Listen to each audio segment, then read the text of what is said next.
I just got back from watching Spider-Man Brand New Day, and if you want the short answer, I absolutely loved this movie. The first thing I want to talk about is how this is my favorite Spider-Man suit out of any Spider-Man suit in all of the movies. A lot of people like to argue like the Amazing Spider-Man 2, despite it not being like the best Spider-Man movie, had the best Spider-Man suit.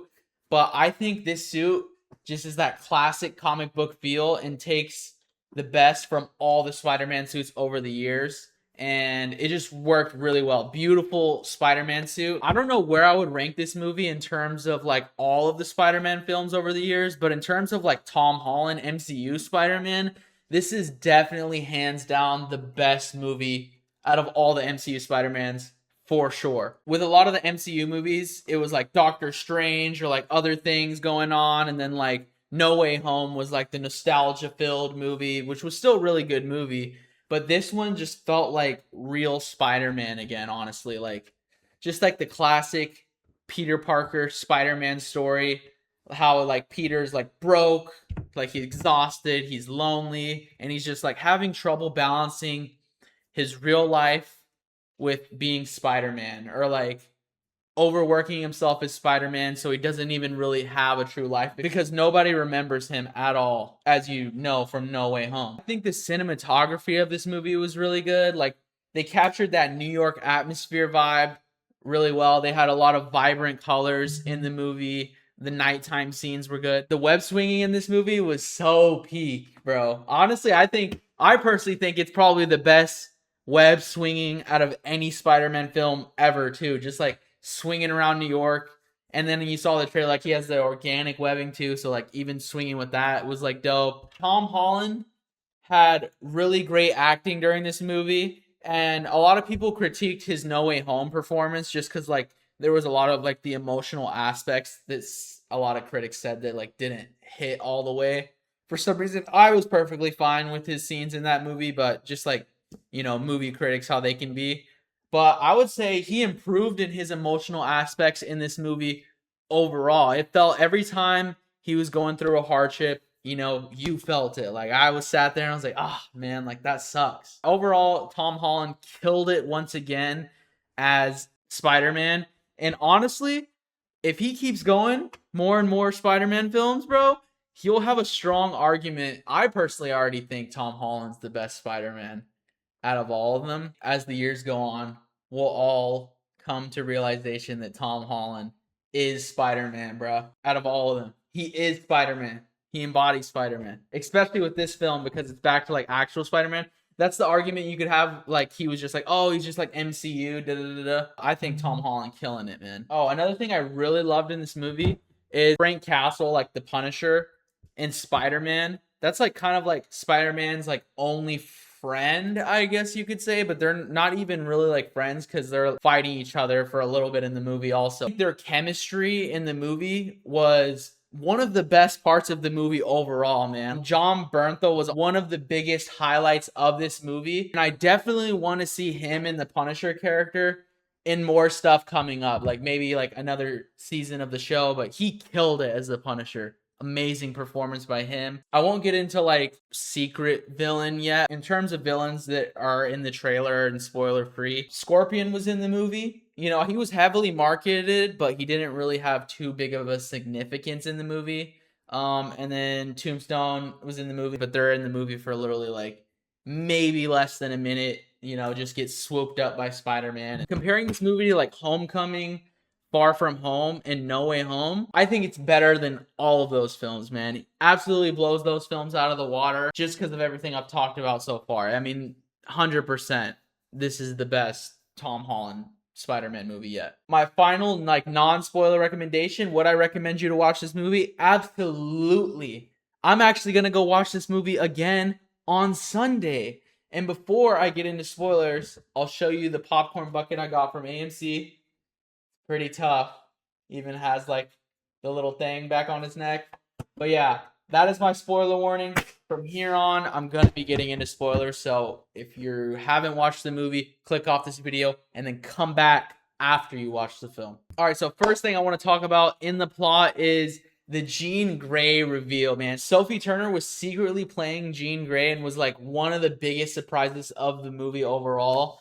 I thought she did amazing. Like, Marvel did a great job of like keeping this very hidden until release, making it kind of look like there was other threats. She absolutely killed it as like the main antagonist throughout the entire movie. Even though she was the main antagonist, it turns out in the movie like she wasn't really the villain. You know what I mean? She was just fighting the system that made her the way she was. That's the reason she was so angry, and she didn't understand why Spider-Man was sticking up for these people. So that's why she went after Spider-Man.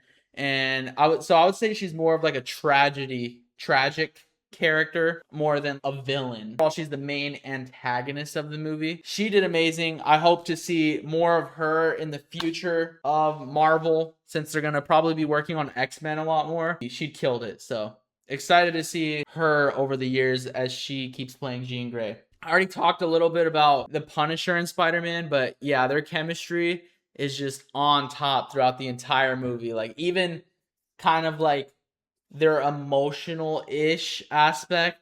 I mean, they were just funny together, man. Like, at the end of the movie when Punisher is like in the hospital with Peter and he's like about to cry, and then like Peter Parker just starts laughing at him. Comedic relief throughout the movie over and over. Honestly, their chemistry was so good that I wouldn't mind seeing them back in action together in the future, man. I don't know how they could do it, really. I mean, they could do it. They should do it, man. They just work. Tom Holland and John Bernthal just work together.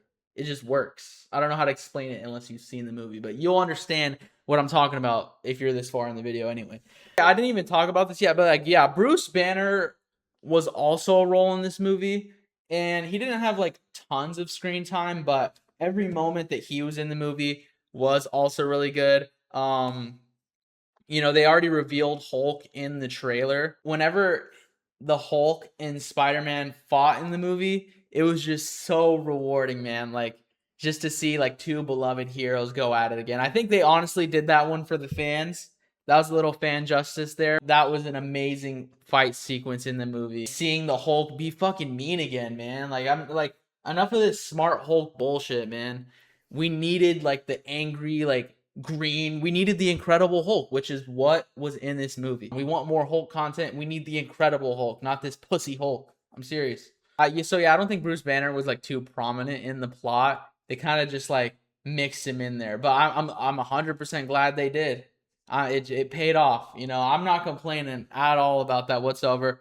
But yeah, Bruce Banner and the Hulk killed it in this movie as well. The emotional aspect of the movie of like Peter Parker and MJ, where Peter, you know, still remembers everything and MJ doesn't remember who Peter Parker is, and him like kind of chasing her. Ultimately, the villain goes after MJ, so then he finds her and brings her to a safe place, and she just like was like, sure, yeah, she trusted him because it was Spider-Man, so she listened to him. It was just so heartbreaking because at one point Jean Grey like mind controlled MJ, was acting like she remembered everything between her and Peter Parker. They kissed, and then after that, you know, revealed that it was her controlling MJ's body the whole time. Later on in the movie, MJ finds the note that Spider-Man never gave to her. She read it, demanded that Peter Parker take off the Spider-Man mask, and he did. You know, I really thought that she was gonna like run into his arms. It played out the way I guess that they intended it to.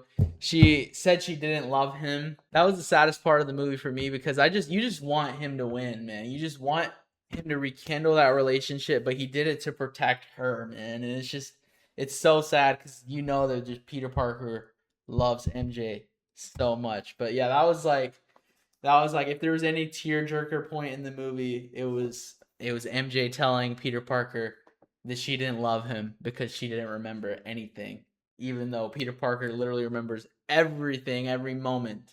Heartbreaking. Every Spider-Man film has to have some heartbreak. Every good Spider-Man film has heartbreaking shit. I already talked about the main villain being Jean Grey. Ultimately, the main villain of the movie ended up being the Department of Damage Control, because Peter Parker is trying to protect them the whole film from Jean Grey. Finally stops Jean Grey. He realizes the Department of Damage Control lied to him. He went back to save her. It turns out the Department of Damage Control killed Jean Grey's sister.